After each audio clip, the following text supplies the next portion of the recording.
तिहारको झिलिमिली यति झिलिमिली छ तर यो बच्चाहरूले यति बिजोग बनाएर छोडेछ।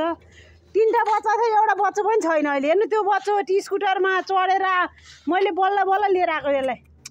त्यो रोएर हेर्नु त्यो 3टै बच्चा छैन। त्यो मलाई त छोड्दै छोड्ने स्कुटरमा आएर बसेर कसरी छोड्ने यो बच्चालाई। हेर्नु बच्चा एउटा पनि छैन अहिले। यो रोएर स्कुटर अनि 3टा बच्चा के त मन्दिरको यो मन्दिरको त्यो रोएर स्कुटर यहाँ तिनकुने आउँछु तिनकुनेसम्म आउँछ, यताडै आउँछु यताडै आउँछ है। अनि झोलामा हालेर त्यो बाल्टिन बाहिर बाँधेर झोलामा हालेर लिएर आएको। यति रोयो यो बच्चा, यति रोयो। यो बच्चालाई मन पर्छ नल्याउनु कि यस्तो बिजोग बनाएर। हेर्नु त कति रोग भने बच्चा। हेर्नु त त्यो सानो पाल्छन् जा 3000-2500को अप्सन गरिदिनु हुन्न त्यो बच्चालाई। आउ नचल भोट आउ नचल। अनि स्कुटरमा हालेर लिएर आएको बोकेर झोलामा।